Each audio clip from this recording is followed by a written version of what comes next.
Thumbnail देखकर इस video में आए होंगे, बिल्कुल भी निराश नहीं करूंगा इस वीडियो में। आइए देखते हैं क्या क्या हम इस वीडियो में देखने वाले हैं। सबसे पहले हम एग्जाम एनालिसिस करेंगे। दैट मीन्स कि किस एग्जाम में कितने करंट अफेयर पूछे जाते हैं और वो करंट अफेयर कहाँ से पूछे जाते हैं वो देखने वाले हैं।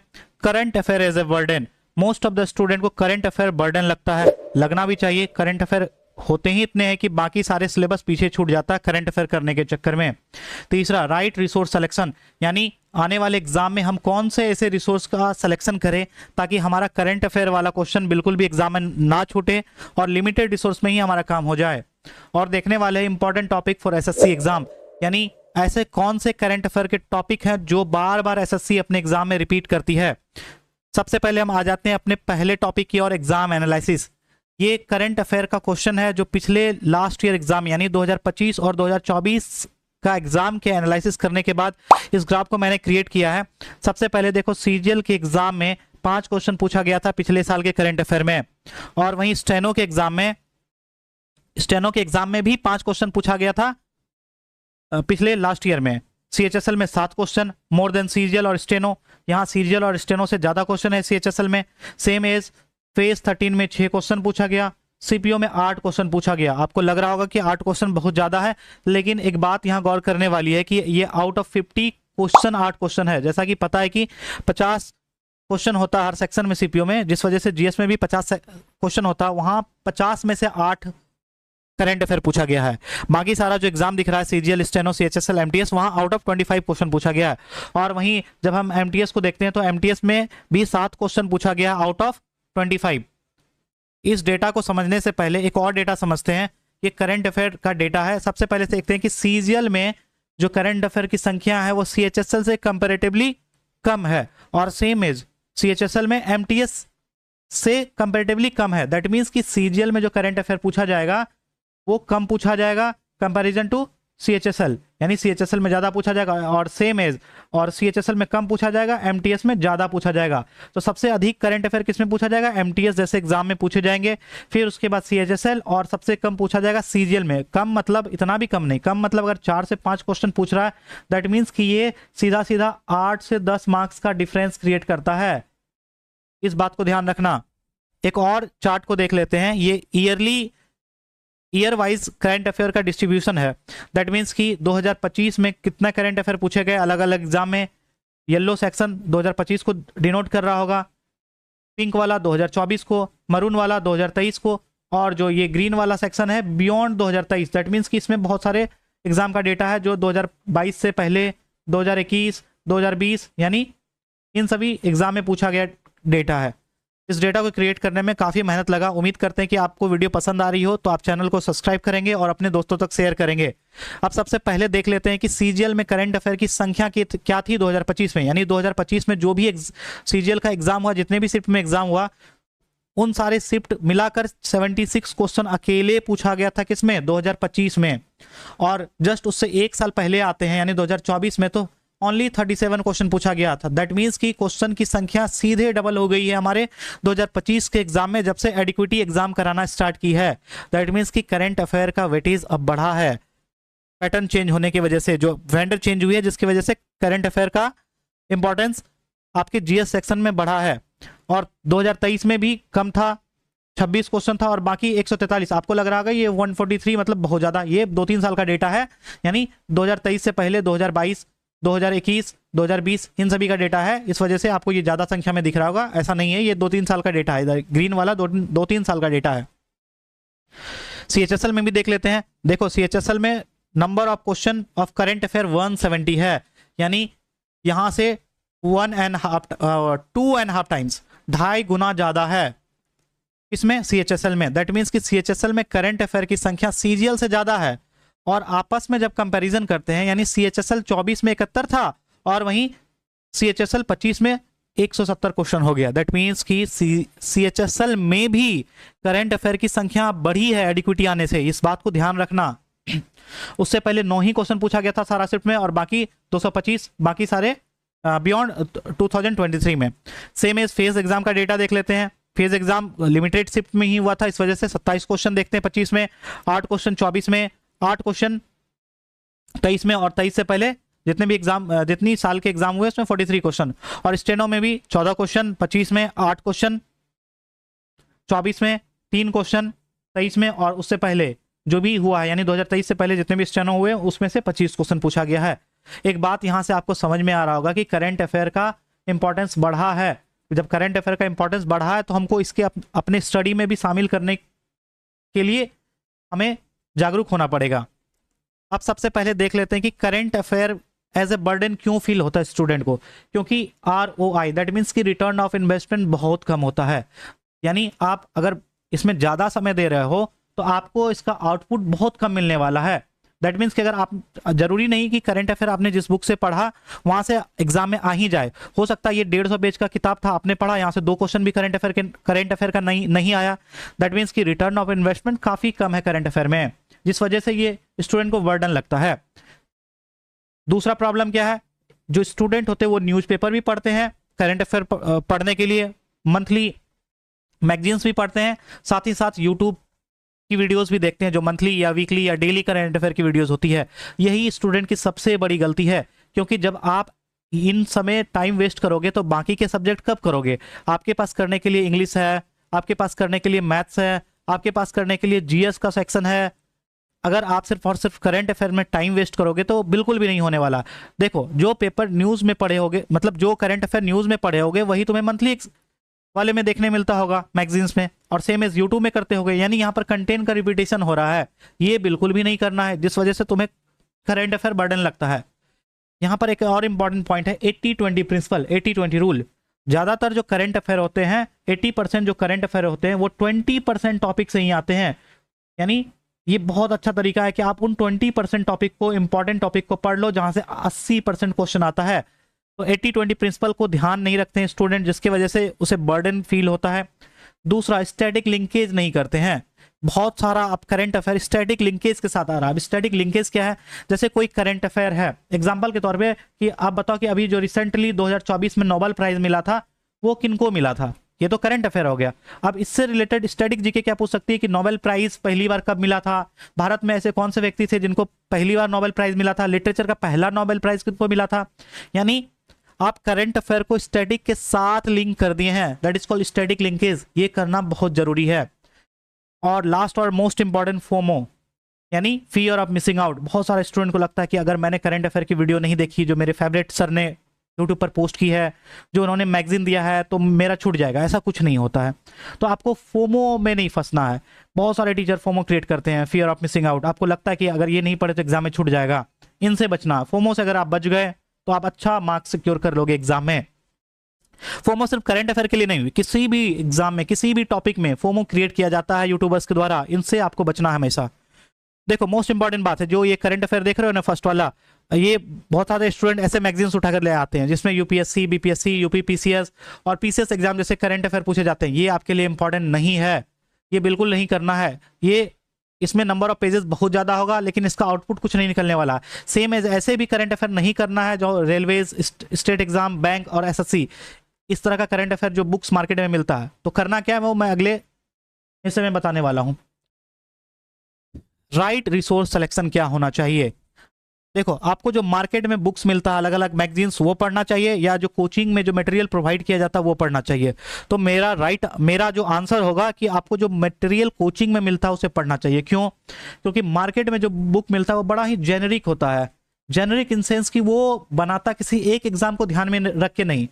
मार्केट की जो बुक्स होती है वो, उसमें आपको बैंकिंग का भी मिलेगा करंट अफेयर, उसमें रेलवे का भी मिलेगा, उसमें स्टेट एग्जाम्स का भी मिलेगा। जिस वजह से आपको मार्केट में जो बुक्स मिलता है उसको नहीं पढ़ना है करंट अफेयर के लिए।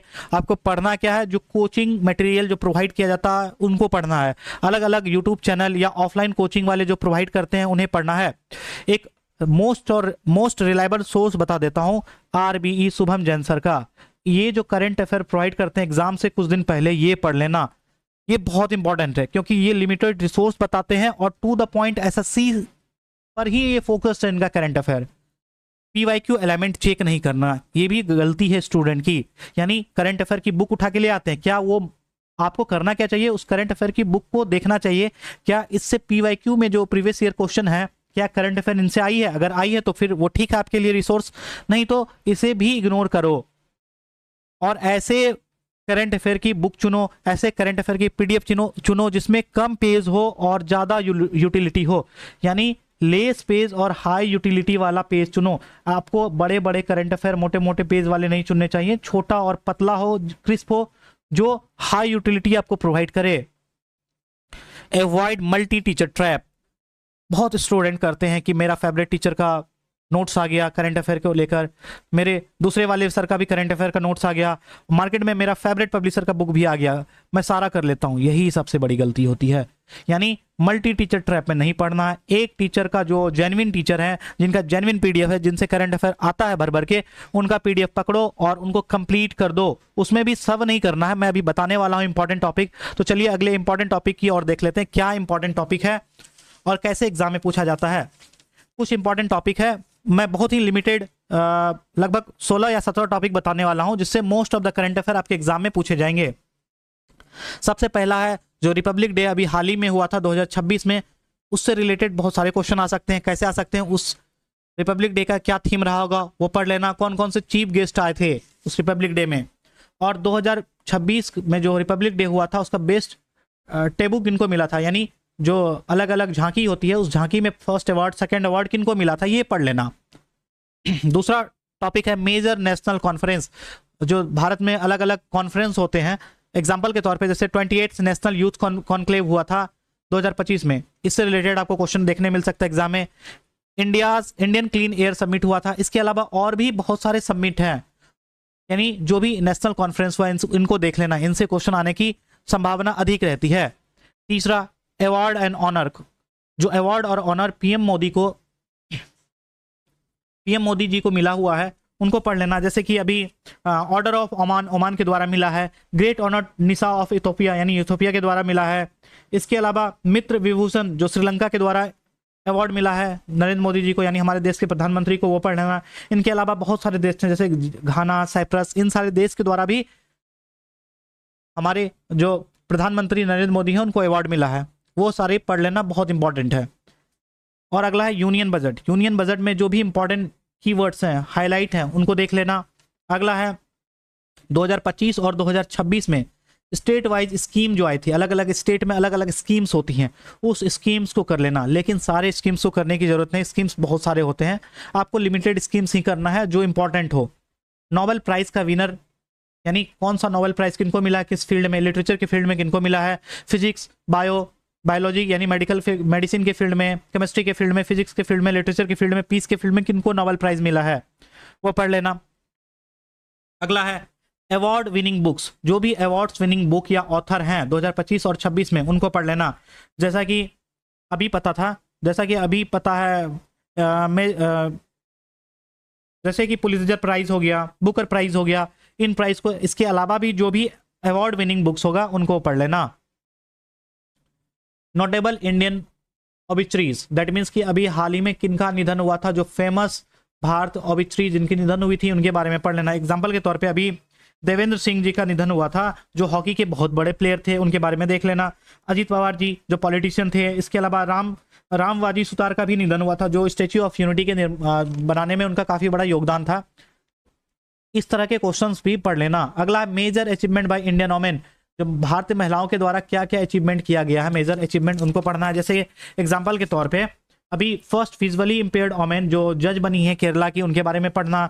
इसके अलावा youngest Indian women to reach South Pole कौन थी, उनको पढ़ लेना। मैं ये एक दो एग्जाम्पल बता रहा हूँ, जरूरी नहीं कि एक दो एग्जाम्पल ही पढ़ना है, यानी इससे रिलेटेड मिलता जुलता जितने भी क्वेश्चंस होंगे, ये मेन टॉपिक है, इसके अंदर बहुत सारे सब टॉपिक होंगे, उनको पढ़ना है आपको। ज्यादा नहीं है, बस ये लास्ट पेज है, अब टेंशन मत लो। जो भी स्पोर्ट्स इवेंट हुए मेजर, उनको देखना जरूरी है, क्योंकि स्पोर्ट्स से भर भर के क्वेश्चन पूछा जाता है, चाहे एसएससी का कोई भी एग्जाम हो, सीएचएसएल हो, सीजीएल हो, एमटीएस हो, स्टेनो हो। तो क्या देखना, खेलो इंडिया हुआ है, उनको देख लेना। खेलो इंडिया विंटर गेम हुआ है, उसे भी देख लेना। विंटर ओलंपिक देखना। आईसीसी मेंस T20 के विनर कौन थे, किसको सबसे ज्यादा किसने सबसे ज्यादा रन बनाया था, किसने सबसे ज्यादा विकेट ली थी, ऐसे क्वेश्चंस देख लेना। मेंस T20 एशिया कप के विनर कौन थे, रनर अप कौन थे, आईसीसी वोमेन्स क्रिकेट के विनर कौन थे, कहाँ ऑर्गेनाइज हुई थी, वेन्यू पता कर लेना, और विनर साथ ही साथ रनर अप भी पता कर लेना। ग्रैंड स्लैम जो हुआ था 2025 में, इसके बारे में पढ़ लेना। 38 नेशनल गेम्स हुई थी, और इसके अलावा 7th खेलो इंडिया गेम 2025 में हुआ था, इसके बारे में देख लेना। और most important 10th number point, upcoming sport event, जो भी आने वाले फ्यूचर में अपकमिंग स्पोर्ट इवेंट है उसे पढ़ना। जैसे ICC men's T20 world cup कहाँ होने वाला है, कब होने वाला है, फीफा वर्ल्ड कप कौन ऑर्गेनाइज करने वाला है, कहाँ करने वाला है, कॉमनवेल्थ कहाँ होने वाला है, एशियन गेम कहाँ होने वाला है, ये सारे स्पोर्ट्स इवेंट है। इसके अलावा भी जो भी इंपॉर्टेंट स्पोर्ट इवेंट है उसे तुम कवर कर लेना। इंडियन मिलिट्री और गवर्नमेंट ऑपरेशन जो हुई थी, इंडियन मिलिट्री अलग अलग ऑपरेशंस करती है। जैसे कि किसी देश में बाढ़ की वजह से कुछ लोग फंस जाते हैं, युद्ध होने की वजह से बहुत सारे देश में फंस जाते हैं। जैसे अभी टर्की में अर्थक्वेक आया था, तो इंडियन मिलिट्री ने ऑपरेशन किया था, उसको याद कर लेना। रशिया और यूक्रेन में जो लड़ाई हुई थी, इंडियन मिलिट्री ने ऑपरेशन किया था कि वहां से इंडियन को एविक्वेट किया गया था। साथ ही साथ अभी ईरान और इजराइल में जो युद्ध चल रहा है, वहां कौन सा मिलिट्री ऑपरेशन किया गया था इंडियन आर्मी के द्वारा, ताकि वहां के लोगों को इविक्वेट कर पाए, यानी भारत के लोगों को इविक्वेट कर पाए। यानी इंपॉर्टेंट मिलिट्री ऑपरेशंस पढ़ लेना। इसके अलावा इसरो के द्वारा कौन कौन से मिशन अभी हाल ही में हासिल किया गया है और उसका क्या इंपॉर्टेंस है, उसको देख लेना। ये रिपीट हो गया। बाकी साइंस और टेक्नोलॉजी का भी क्वेश्चन आता है, साइंस एंड टेक्नोलॉजी में क्या क्या इंपॉर्टेंट अपडेट हुआ है हाल ही में, उसको देखना है। इंटरनेशनल कॉन्फ्रेंस और समिट जो हुआ था, जैसे G7 summit, SAARC, G20, quad, BRICS, ऐसे सम्मेलन कहाँ हुआ था, कब हुआ था, कौन कौन से देश शामिल है, उनको देख लेना। और लास्ट और most important, index and ranking. Index में आपको क्या देखना है कि उस इंडेक्स में टॉप रैंकर कौन है, और भारत की क्या रैंकिंग थी, और जो इंडेक्स है वो किन के द्वारा प्रकाशित की जाती है, इसको देखना है। बस इतना ही टॉपिक है, इस 2 पेज में कंप्लीट टॉपिक है। इन 2 पेज को कंप्लीट कर लोगे तो मैं ये गारंटी के साथ कह सकता हूं कि अगर 5 क्वेश्चन या 6 क्वेश्चन पूछा जा रहा है, तो 6 क्वेश्चन में 3 से 4 क्वेश्चन आसानी से आप इन सारे टॉपिक से आ जाएंगे। अब कुछ लोग कहेंगे कि 6 के 6 क्वेश्चन नहीं आएंगे, ये कभी पॉसिबल नहीं है कि 6 के 6 क्वेश्चन आ जाए। यानी कभी भी 100% करंट अफेयर की कोई गारंटी नहीं ले सकता है, वो बस कहने की एक बात है। हाँ, अगर यहां तक सारी बातें समझ में आ गई तो तुम्हें 2026 की एग्जाम की प्रिपरेशन कर रहे हो, अगर चाहते हो कि तुम सीजीएल के थ्रू एक बढ़िया पोस्ट में सिलेक्शन लो, तो तुम्हें सबसे पहली बात पता होना चाहिए कि तुम्हारा जो फेवरेट पोस्ट है उसका कट ऑफ क्या गया होगा इस बार 2026 में। उसके लिए ये वीडियो है, अभी मैं स्क्रीन पर लगा दूंगा, देख लेना। और साथ ही साथ मैंने एआई के हेल्प से कैसे वोकैब को मास्टरी करे, इसके लिए एक वीडियो बनाया। ये भी मोस्ट इंपॉर्टेंट वीडियो है, ये आपका वोकेबलरी के लिए गेम चेंजर साबित हो सकता है। इस वीडियो को देख लेना, इन दोनों वीडियो को। अगर वीडियो पसंद आई तो चैनल को सब्सक्राइब करना, अपने दोस्तों तक शेयर भी करना। और साथ ही साथ अगर इसका पीडीएफ चाहिए या अन्य इंपॉर्टेंट पीडीएफ जो मैं बार बार टेलीग्राम चैनल पर शेयर करता हूं, तो टेलीग्राम चैनल जो SSC RM के नाम से है, वहां पर जाना, चैनल को सब्सक्राइब कर लेना। वहां पर जो भी इंपॉर्टेंट अपडेट है जिसकी वीडियो मैं नहीं बना सकता हूं, वो मैं टेलीग्राम पे इंफॉर्मेशन दे देता हूं। Thank you for watching this video. Keep growing, keep signing.